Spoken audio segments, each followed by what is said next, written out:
오늘 저는 사회를 맡은 방금 소개받은 김영주입니다. 백신 보도와 관련해서 나오고 있는 이런 좀 자극적이고 혼란스러운 정보들, 이런 부분을 좀 같이 진단해 보고 어떻게 하면 백신 보도가 우리 국민들에게 좋은 정보를 제공하고 이 팬데믹을 좀 종결시키는 데 도움이 될 수 있을지, 이제 이런 부분에 대해서 전문가들을 모시고 같이 고민하고 토론하는 자리라고 생각해 주시면 좋겠습니다. 두 개 준비된 발제를 먼저 들으실 거고요. 그리고 난 후에 5분의 토론자분들께 제가 한 7분에서 10분 정도씩 그 토론을 부탁드릴 예정입니다. 원래 전문가는 신중한 표현들을 주로 사용을 합니다. 가능성이 떨어지지만 완전히 배제할 수 없지만 이런 말들인데, 어떻게 보면 전문가의 소양처럼 느껴지기도 하는 말인데 애매모호한 경우도 많습니다. 과학은 완전함을 말하기가 매우 어렵습니다. 근데 대중과의 소통에서 전문가 이런 신중한 자세가 저는 굉장히 문제가 된다고 생각하고요. 코로나19 백신에 대한 정보를 전달드리면서도 비슷한 경험을 많이 하는데, 백신의 안전함을 확신하시나요? 이런 질문은 정말 어렵고요. 근데 이 질문에 대한 답은 하루 종일 설명해 드려도 모자랍니다. 하지만 대중과의 소통을 위해서는 짧으면 2~3문장, 길어도 A4 한두 장 정도의 제 정보와 의도, 근거, 주장을 다 담아야 하는데요. 전문가의 소통을 또 어렵게 하는 다른 문제들도 있는데요. 저는 이게 반지성주의와 음모론이 굉장히 위험하다고 생각합니다. 왜냐하면 반지성주의와 음모론에서 제시하는 정보들이 매력적이고 국민들에게 더 쉽게 다가가는 면이 있기 때문입니다. 이런 대중의 이해와 전문가로서의 입장 사이의 균형, 이제 반지성주의에 대한 반박 과정, 이런 것들을 거치면서 전문가들의 의사소통은 애매모호해지고요. 더더욱 어려워집니다. 그래서 그런 과정을 거친 전문가들은 점점 소통을 피하게 되는 거죠. 백신 접종 후 이상 반응에 대해서 가장 많이 등장하는 단어가 뭐냐면 인과관계라는 단어인데요. 의학적으로 인과관계를 판단하는데 가장 좋은 방법은 무작위 배정을 활용한 연구입니다. 백신의 임상 3상 시험처럼 완전히 동등한 조건에서 한 집단은 접종을 하고 다른 집단은 접종하지 않았을 때 접종 후 이상 반응을 관찰을 한다면 백신 접종과 이상 반응 사이에서의 인과관계를 관찰할 수 있습니다. 그런데 이런 연구를 현실 세계에서 수행하기는 굉장히 윤리적인 문제가 있고, 이제 무작위 임상 시험이 불가능한 상태에서 인과관계를 판단하기 위해서는 역학적 연구라는 걸 수행을 해야 되는데요. 역학적 연구에서는 인과관계를 판단하는 기준이 있습니다. 그게 힐의 인과성 기준이라는 건데요. 모두 9가지 조건으로 구성이 되어 있고, 이 조건을 모두 만족해야 되는 것은 아니지만 몇 가지 조건을 충족할 경우에는 인과성이 있다고 볼 수 있습니다. 근데 이 인과관계에 성립하기 위한 가장 최소한의 조건은 시간적 선후관계입니다. 근데 원인이 결과에 선행해야 된다는 것인데요. 이것보다 일관된 연구 결과라든지 관련성의 크기라든지 설명 가능성, 기존 학설과 얼마나 일치하는지, 그리고 특정 조건을 배제했을 때도 그런 현상이 나타나는지, 그런 것들에 대한 그 기준들을 모두 다 충족을 하거나 상당 부분 충족을 해야지 의학적으로 인과관계를 증명할 수가 있습니다.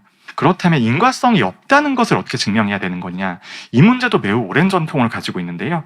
법적으로 보면 입증 책임에 대한 이야기고, 흔히 중세 법학 용어로는 악마의 증명이라는 용어로 잘 알려져 있습니다.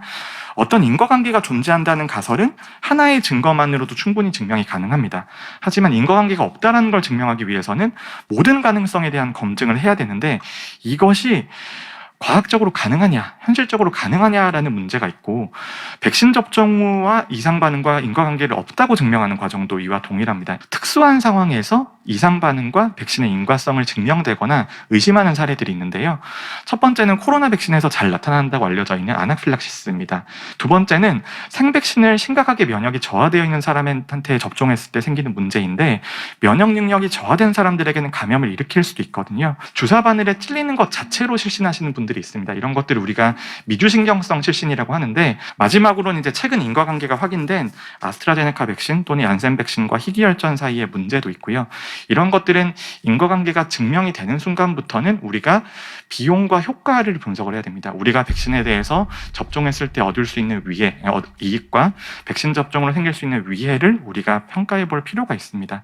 우리나라는 작년에 독감 백신 접종을 하면서 이런 논란이 있었지만, 그런 논란은 우리나라가 굉장히 굉장히 적극적으로 백신 접종을 하고 그리고 발전이 빠르게 일어나면서 사회적으로 겪었어야 됐던 경험들을 놓쳤다라는 생각을 저는 하고 있고요.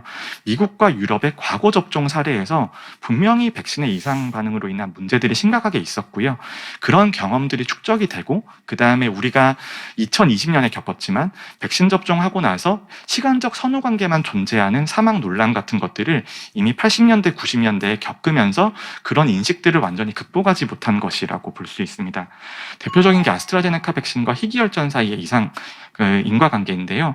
지금 이제 유럽 발표나 미국 발표를 보면 100만 명당 한 건 정도의 이상 반응으로 나옵니다. 하지만 지금의 현대의학적인 방법론과 감시 체계가 100만 명당 한 건에서 5건 정도의 수준으로 발생하는 이상 반응도 찾아낼 수 있다라는 것은 굉장히 다행인 것이고요.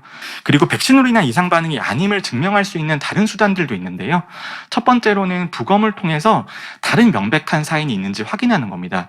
결국은 우리가 가능성들을 배제해 나가는 것이라고 보시면 되는데요. 그래서 부검을 통해서 다른 명백한 사인이 있는지 확인을 해보고요. 그 다음에 이상 반응에 대한 역학조사를 해서 이분이 가지고 있는 기저질환의 정도, 증상, 경과 같은 것들을 보면 기존에 알려진 현상과 일치하는지 그런 것들을 확인할 수 있습니다. 그래서 기존에 알려진 것과 일치하는 것이면 이상 반응을 인정을 할 수 있고 알려지지 않은 것이면 또 그 다음 단계로 넘어갑니다. 그래서 기존에 알려지지 않은 사례들이 누적이 되게 되면 결국은 백신 접종하기 전의 발생률과 하고 나서의 발생률의 차이로 나타나게 되는데요. 이런 통계적인 방법을 통해서 우리가 이상 반응을 확인할 수 있고 이상 반응이 아니라는 것도 확인할 수가 있습니다. 이제 마지막으로 좀 드리고 싶은 말씀들인데요. 이렇게 길게 설명을 드렸지만 이제 언론사에서 나가는 속보는 저희가 이상 반응 평가하는 사람들의 입장에서는 너무 야속할 정도로 빠르고요. 또 속보는 제목만으로 내용을 나타내는데 사건의 본질을 완전히 표현하지는 못합니다. 국민들이 안심할 만한 정보를 드리고 싶지만 저희의 역할, 그다음에 받아온 교육, 습관 이런 것 때문에 명확한 대답을 드리는데 굉장히 익숙하지 못합니다. 그래서 백신 접종을 인한 사회적 전체적인 이득은 명백한데요. 근데 그 이익이 당장 손에 잡히는 것은 아니고요. 그리고 백신의 효과와 부작용에 대한 판단이 연령에 따라서 보시는 것처럼 굉장히 달라지게 되고요. 전체로 보면 분명 이득이지만 특정 조건을 한정 지어 보면 저희가 굉장히 애매모호한 대답을 드릴 수밖에 없고요. 그래서 이제 이런 자세한 정보를 요약을 하고 국민들에 대해서 판단 근거를 제공하는 일이 전문가의 영역인데 이를 잘 전달하는 게 언론의 영역이라고 생각을 하고요. 전달해도 너무 많은 시간이 소모가 되고 저도 미숙하기 때문에 본질적으로는 전문가가 언론의 역할을 대신할 수 없다는 것을 저는 이제 명백하게 알게 됐습니다. 제가 요즘에 기자들이 전화하시면 굉장히 잘 받아들이는데요. 그 이유가 지금은 언론의 가치와 전문가가 가지는 역할에 대해서 제 스스로 명확한 개념이 점점 잡혀가고 있다고 생각을 하고요. 앞으로도 최대한 정제된 정보를 잘 제공해 드리기 위해서 노력을 하겠습니다. 감사합니다. 최근에 보면은 백신 접종 하시겠습니까? 라고 이게 돼서 굉장히 큰 물음이 있어서 여러 가지 그 주체들이 지금 이제 물어봤죠. 설문을 통해서 공통적으로 이제 느껴지는 것은 우리 국민들 결국은 미디어의 영향을 많이 받는다, 라는 겁니다. 그래서 미디어에 관련해서 이렇게 오늘 자리가 좀 있다고 생각하고요. 예를 들면 뭐 이제 저 숫자라는 게 저는 뭐 과학자는 아닙니다만은 어찌 보면 뉴트럴하다라고 생각합니다. 그러니까 그 수치를 뭐 에게 혹은 뭐 겨우 이렇게나 많이 뭐 이렇게 앞에 이제 그 숫자 앞에다 붙이면 이게 그 일반 정보 소비자들은 어떻게 느끼는지가 정말 이렇게 됐다 저렇게 됐다 막 이렇게 할 수가 있을 것 같아요. 그래서 1단계, 2단계를 좀 종합을 해서 저희 그 연구팀에서 논의가 필요하다는 그 판단되는 사례들을 유형별로 좀 정리를 해봤습니다. 그래서 첫 번째는 예를 들어 수치와 통계 과장 왜곡, 뭐 재반 정보 제공 무 저렇게 이제 제목을 달아서 그거에 관련된 기사들을 저희들이 수집을 한번 해봤고요. 이건 다른 건 아니고 보면은 그 수치를 쓰면 그 수치에 대한 설명을 해주지 않으면 아까 말씀드렸던 것처럼 그 수치가 왜곡될 수 있습니다. 근데 두 번째 유형은 이제 선정적, 자극적 헤드라인, 저거는 이제 준칙에서 정말 빠지지 않고 나오는 것들인데요. 이제 저 부분에 대해서 뭐랄까 레거시 미디어의 뭔가 그 품격이라든가 뭐 그런 얘기를 하지 않더라도 정보 소비자들에 대한 예의로서 뭔가 용어의 어떤 선택 이런 것들에 좀 신경을 썼으면 좋겠다. 뭐 이렇게 해서 준칙에 포함된 걸로 저는 알고 있습니다. 세 번째 제한된 정보원, 익명의 정보원 이제 저런 거 좀 하지 말자고 했던 건데 이거는 이제 그 특정한 인물이 굉장히 제한된 정보원입니다. 그래서 저분을 제가 검색을 해보니까 굉장히 특정한 언론사에만 등장하고 계세요.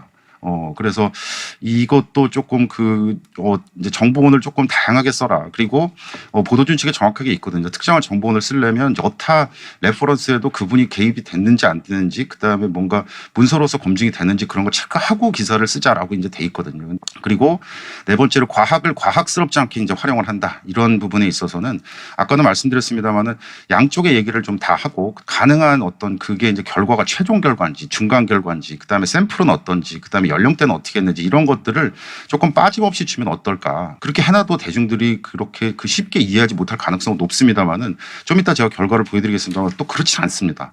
지금 관심도 굉장히 높고요. 그다음에 리터러시 수준도 높아서 과학적인 어떤 기사를 소비하는 데 있어서 굉장히 예전과는 다른 모습을 대중이 보이고 있는 것들도 다 보일 수가 있습니다. 다섯 번째는 헤드라인과 본문 내용 불일치, 논리 다른 태세 전환 뭐 이런 건데요. 아까 말씀드렸던 것처럼 사진 다루고 그다음에 어떤 기술 다루고 그다음에 우리나라 상황과 외국 상황을 자꾸만 섞고 이런 부분에서 분석하지 않으면 뭔가 조금 어려운 그런 기사들도 있었고, 그다음에 여기 보시면 이제 온전하지 않은 정보의 유통, 뭐 정정에 대한 거부 뭐 이런 건데 이제 대통령 접종과 관련돼서 말이 좀 많았는데 이제 이거 보시면 분명히 의료계에서 해명을 했죠. 이 파티션이 왜 있었는지, 그다음에 캡을 씌우는데 그게 매뉴얼에 따라서 뭔가 한 건지 이런 얘기 다 했습니다. 그런데 끝까지 인정하지 않습니다. 그러니까 그 논리는 그런 거죠. 그러려면 파티션을 왜 했냐. 그러고 뭔가 의심받을 소지를 남겼다라고 하는데 나머지 것 이제 사안들도 어떤 헤드라인만 보면 온전하지 않은 그런 정보로 보이는 것들. 첫 번째 발견한 것은 영상 미디어 콘텐츠의 책무성. 그러니까 이런 것들. 그러니까 특히 모든 언론이 중요하지만 특히나 TV 그다음에 지상파 레거시 미디어의 책무성이 지금 굉장히 중요해지고 있다. 여기 이제 그런 대답들이 나왔습니다. 나는 지금 백신과 관련해서 TV를 굉장히 많이 본다. 예전에 스마트폰에 비해서 TV에 의존한다. 그리고 지상파를 많이 본다. 이런 겁니다. 그 정도로 지상파에 있어서 책무성이 좀 있었으면 좋겠다. 두 번째는 선정적 제목 찌라시 수준의 자극적 헤드라인 하지 말자 그랬는데 저거 이제 그 설문조사에서 나왔던 겁니다. 그러니까 인포데믹스와 관련해서 당신이 언제 가장 심각하게 느낍니까? 라고 했더니 저런 헤드라인 볼 때 인포데믹스를 자기는 경험했다라고 대답을 한 겁니다. 그럼 그걸 반대로 한다면 팩트와 대안이 살아있는 기사 보도가 결국은 국민에게 도움이 되는 보도가 아니겠느냐라는 건데 여기 이제 찬찬히 살펴보시면 팩트도 하고 정부에 대해서 견제도 하고 비판도 하고 대안도 마련하고 그다음에 해외 레퍼런스도 반드시 들어가게 돼 있습니다. 그리고 네 번째 다양한 주제 소비자 눈높이와 니즈에 부합하는 기사라고 했는데 브리핑 받아 쓰는 거 저도 여러 번 그 얘기를 했습니다만 우리나라 지금 방역 당국의 브리핑 조금 개선될 여지가 많다라고 제가 말씀을 드렸었는데 지금 받아쓰기 해놓으니까 특정한 주제 하나 뜨면 기사가 한 열 몇 개 쏟아집니다. 헤드라인까지 거의 비슷한 게. 그러니까 이게 굉장히 정보 소비라고 생각을 하거든요. 백신 관련 파생되는 사항들을 심층적으로 다뤄라. 제가 조사를 해보니까 백신 리터러시가 의외로 낮게 나왔어요. 그러니까 백신을 다 안다고 생각하지만 의외로 백신과 관련된 리터러시 수준이 피상적인 경우도 좀 있었다. 그러면 언론에서 좀 도와주자라는 겁니다. 지금 이제 사람들 너무나 힘들고 그래서 어떤 심리가 있는지 조금 파서 그 정보원을 일반 국민으로 삼아서 보도를 조금 해주셨으면 좋겠다라는 생각이 조금 들어서 예를 들어서 뭔가 이런 본격적인 지금 힘들고 막 이렇게 막 옥죄봤자 사실 그게 답이 없잖아요. 그래서 그분들 얘기를 조금 더 들었으면 좋겠다. 빅데이터 툴을 활용을 해서 한번 저희들이 보니까 언론 보도의 경향 대중의 시각으로 이어지는가 그래서 복수의 빅데이터 툴을 활용을 해서 보니까 진짜로 그렇더라라는 겁니다. 그러니까 언론에서 뭔가 그 아젠다 세팅을 하면 그 아젠다를 받아서 국민들이 진짜처럼 믿기도 하고 그다음에 회자하고 그다음에 당연히 뭐 아스트라제네카와 관련돼서 어떤 생각도 갖고 백신에 대해서 어떻게 얘기하고 막 이런 것들이 국민들로 다 이어진다라는 거였습니다. 그래서 이런 상황들을 볼 때 조금 유념해 주셔서 그다음에 그 공익 그다음에 공공, 그다음에 보도 준칙에도 쓰여 있듯이 언론은 방제 기능, 그다음에 그 공익적 기능이 중요하다는 것을 뭐 인지한다, 뭐 이렇게 돼 있지 않습니까? 그래서 그런 거고요. 집단 면역이 될 때까지는 이 사회 구성원이 뭐 정치, 여야 누구 뭐 다 떠나서 같이 합심을 해야 되고 그다음에 그 천병으로서 언론의 역할을 좀 잘 해주셨으면 좋겠다. 저도 신방과 교수로서 최선을 다하겠다라는 말씀 좀 드립니다. 들어주셔서 감사합니다. 고맙습니다.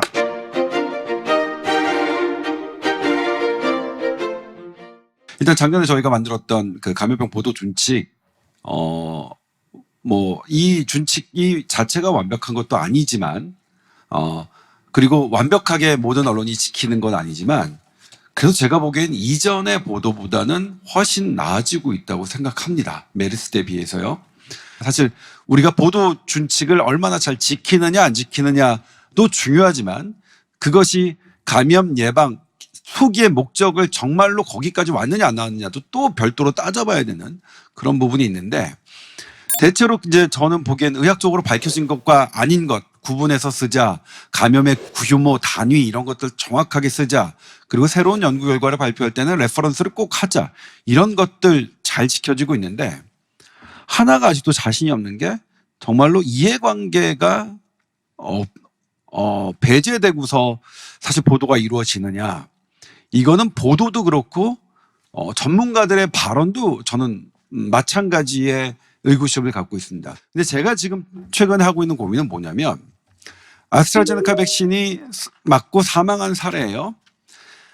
그때 정말 저는 위기라고 생각했어요. 이거 어떻게든 중요한 사람들을 인터뷰해서 이것이 관련이 없음을 보도해야겠다. 그러니까 예전에 독감 백신 지난해 있었던 독감 백신 사망 사례 보도 그런 것처럼 이것이 독감 백신의 접종률을 떨어뜨리는 것으로 이어져서는 안 되겠다라는 생각 때문에 백신 부작용이라고 한다 하더라도 그래도 이득이 압도적으로 크다 이렇게 했는데 100% 악플이었습니다. 100%. 뭐냐면 그럴 줄 알았어. 니네. 그러니까 가장 많은 건 니네 기저질환 탓이라고 할 줄 알았어. 백신 때문이 아니라 니네 기저질환 탓이라고 할 줄 알았어. 두 번째로 많은 게 뭐였냐면, 야 어차피 아닐 건데 왜 조사는 해? 이거였어요. 제가 답을 못 하겠더라고요. 나는 무엇을 잘못했나? 우리가 너무 지나치게 걱정하고 있는 건 아닐까? 우리가 있는 그대로 보도하면, 그냥 보도해드리면 국민들도 우리와 똑같이, 기자와 똑같이 이 정도 위험성은 있네? 요건 아직 확실하지 않네? 그럼에도 불구하고 맞는 게 이득이네? 그리고 좀 더 지켜봐야겠네?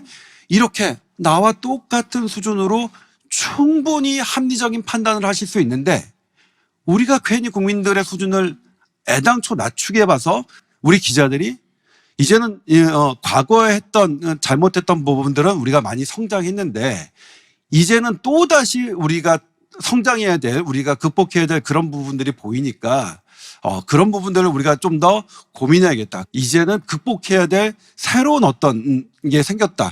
이런 부분을 저희는 반성하고 있습니다. 네, 고맙습니다.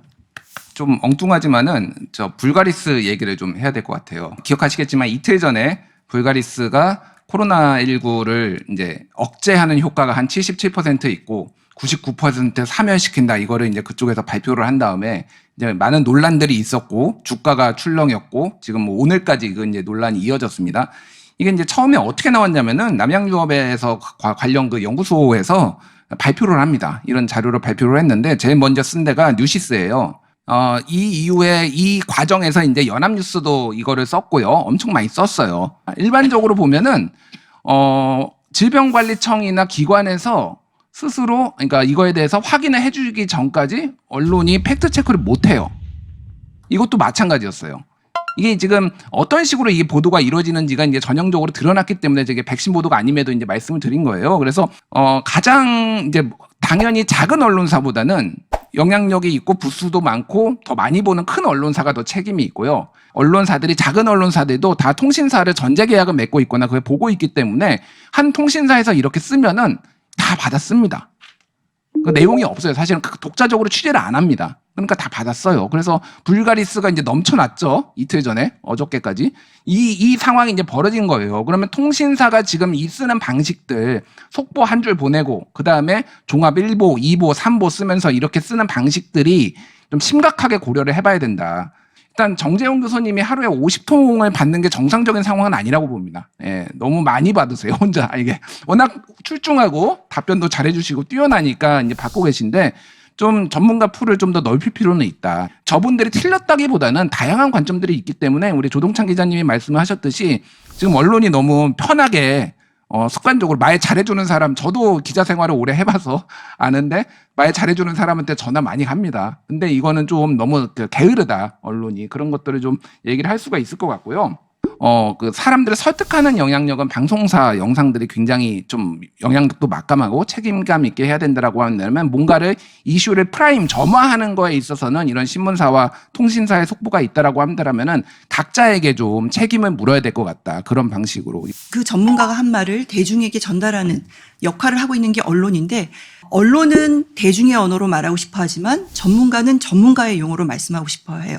근데 그 사이에 그 전문가의 용어를 일반인의 언어로 커뮤니케이션을 바꿀 수 있는 그 능력이 과연 우리나라 기자들한테 있느냐. 그런 데서 기본적으로 한계가 있고 거기서 문제가 있다고 생각합니다. 이제 두 번째로는 한국 언론 보도의 문제점인데 예를 들면 지금 이제 정부 발표 위주의 기사 그래서 전문성이 없다라든가 또 우리나라 기사가 지나치게 짧아요. 역시나 우리나라는 청와대, 정부, 지자체, 공공기관 이런 발표 위주의 기사가 대다수를 차지하고 있고 전문가들이나 일반인들이 등장하는 그런 기사는 거의 없다. 많지 않다라는 거죠. 세 번째로 이제 전문가 관련해서도 얘기하셨는데 사실 우리나라의 취재원들이 우리나라가 경제 규모에 비해서 어느 영역을 가진 취재원이 다 적습니다. 금융기사다 이러면 애널리스트 맨날 나오는 사람만 나와요. 모든 분야가 사실은 거의 그런데 지금 이 이 백신과 관련해서도 그런 현상이 나타나는 거고 오히려 저는 더 문제가 되는 건 정말 전문가들이 나와서 얘기하고 있느냐. 많은 방송에 나와서 말씀하시고 있는 백신에 대해서 말씀하고 계시는 분들이 정말 전문가냐 그 업계에서 봤을 때 그게 더 문제라고 저는 생각을 합니다. 또 하나 이제 그 선정적인 제목과 관련해서 이제 우리나라 언론들 특히 이제 제목을 만드는 분들은 편집자신데 오랜 관행상에서 그 중의적인 표현, 은유적인 표현을 쓰는 거를 되게 좋은 걸로 생각하시고 창의적이라고 생각하시는 거가 아닌가라는 생각을 해봤어요. 뉴욕타임스 같은 경우에도 그냥 드문 혈전 사례 발생 후 존슨앤존슨 백신의 중단을 요구했다. 이렇게 그냥 아주 드라이한 제목이었거든요. 제가 그 뉴욕타임스하고 가디언에서 똑같은 표현을 발견했는데 그것이 extremely rare adverse event예요. 그러니까 아주 극히 드물게 나타나는. 그래서 우리는 이렇게까지 하는지 좀 생각이 들었고요. 그래서 이제 조금 더 우리나라 그 관행에서 좀 벗어나서 좀 차분한 보도를 할 필요가 있겠다 이런 생각이 좀 들었습니다. 저는 시민사회 내에서 실제 시민들이 어떻게 접할 수 있는지의 관점에서 조금 이야기를 하고 싶습니다. 앞서 얘기가 나왔었지만 뉴욕타임즈의 예시가 이제 뭐 전 세계에서 가장 코로나19 보도를 잘하는 언론으로 평가받고 있는데 뉴욕타임즈가 코로나19 발생 이후에 했던 첫 번째 조치는 편집국의 부서를 허물었습니다. 그리고 코로나19를 좀 더 집중적으로 분석하기 위해서 여러 부서에서 기자들이 자기 부서를 탈피하면서 코로나19와 관련된 보도를 하기도 했습니다. 언론계 내에서는 굉장히 용감한 시도였던 거죠. 근데 저는 한국 언론이 무조건 뉴욕타임즈를 따라갈 필요는 없다라고 생각합니다. 코로나19 전문 기자라는 타이틀을 붙일 수 있을 정도의 기자가 저는 적어도 매체 한 명씩은 있어야 된다라는 생각입니다. 방역에 방해가 될 수 있는, 방역에 우려를 시킬 수 있는 주장들이 정치권에서 나오건 아니면 뭐 다른 시민사회에서 나오건 여러 단위에서 나왔을 때 그걸 검증하고 걸러낼 수 있는 역할을 해줄 수 있는 기자가 분명히 있어야 되고요. 그래서 제가 개인적으로 제시하고 싶은 건 그런 기자들이 코로나19와 관련된 보도라면 데스킹을 할 수 있을 정도의 구조를 갖춰줬으면 좋겠습니다. 저는 개인적으로 조정찬 기자님의 기사를 보면서 댓글을 남기지 않는 독자입니다만 굉장히 유익한 정보와 필요한 보도가 있다라고 생각을 하고요. 여러 기자님들이 코로나19와 관련된 필요한 정보를 아주 잘 전달하는 기사를 쓰고 있습니다. 우리나라에 도입되는 각 백신들의 특징 이런 것들을 분석하는 기사가 이미 나왔거든요. 그런 기사들이 굉장히 극소수였기 때문에 소비가 잘 안 됐다라고 생각을 하고요. 그런 게 소비될 수 있는 문화를 만드는 것도 필요한 지점이라는 생각입니다. 네, 그래서 저는 좋은 기사를 생산하는 매체와 기자들을 많이 소비할 수 있는 문화를 만드는 것 그리고 언론계 전반이 나쁜 기사 그리고 백신에 대한 불신을 일으키는 기사를 쓰는 걸 방지할 수 있는 방법들을 찾는 것 이게 필요하다라는 생각입니다. 네, 이상입니다. 저는 지금 이렇게 왜 보도가 이렇게밖에 안 됐을까 그 원인을 한번 기자 입장에서 생각을 해봤는데요. 이 백신을 보도하는 데 있어서 정부 감시를 해야 되는가? 아니면 정부의 백신 정책을 전달해야 되는가? 이 정부를 감시한다는 개념 으로 우리가 이 개념하고 정부 백신의 정책을 전달하는 것들을 좀 약간 저는 분리해 생각해야 된다라는 생각이 드는 게 뭐냐면 일단 정부 감시는 그야말로 예를 들어 방역 당국에서 중앙과 지방과의 소통이 원활치 않은 혼선이 있다든지 아니면 백신의 이동이라든지 관리 체계에 문제가 있다든지 아니면 정확한 정보를 제공하지 투명하지 않다든지 이런 등의 어떤 감시가 있는 거지 방역 당국과 전문가들이 충분히 검토한 백신에 대해서 불신을 조장하는 것이 정부 감시가 아니라는 거죠. 그럼에도 불구하고 마치 정부의 방침을 정확하게 전달하는 것을 자체를 정부를 옹호하는 것으로 해석하는 그러니까 정파적으로 해석하는 이런 보도 태도가 저는 더 문제다. 만약에 이런 갈등을 하고 계시는 기자들이 있다면 저는 감염병 보도 준칙의 전문을 좀 읽어봐 주셨으면 좋겠다라는 말씀을 드립니다. 예, 왜냐하면 거기 전문에 이렇게 나와 있거든요. 감염병 보도는 국민의 생명 보호와 안전, 감염병 퇴치와 피해 확산 방지를 최우선으로 해야 한다라는 그 전문에 나와 있습니다. 그래서 이런 맥락에서 일단 감염병 보도의 원칙을 가지고 접근해야 된다라는 점을 먼저 말씀드리고 싶습니다. 그다음에 또 감염병 보도에 관해서는 적어도 내부에 팩트 체커가 필요하다라고 생각이 듭니다. 이것이 비용이 좀 들다 하더라도 팩트 체커를 두고 기사의 정확도를 좀 평가하고 기사를 내보낼 수 있는 주류 언론 이외에 지금 수많은 인터넷 언론, 유튜브, 개인 방송 이런 것들이 존재하는데 이들을 어떻게 정제할 것인가에 대한 논의고도 이제는 좀 우리가 얘기를 해야 되겠다라는 생각이 들고요. 그다음에 또 하나 말씀드리고 싶은 거는 우리 국민들의 개개인의 미디어 리터러시 역량도 굉장히 중요하다라는 생각이 드는데 이 정부가 이 감염병 보도 방역의 성공을 위해서는 어떤 미디어 리터러시 역량을 강화하는 정책도 좀 강화시켜 줘야 되겠다라는 생각을 해봤습니다. 예, 감사합니다. 짧게 아까 이제 토론자분들 좀 말씀을 드리면 결국은 전문가들의 반성인데요.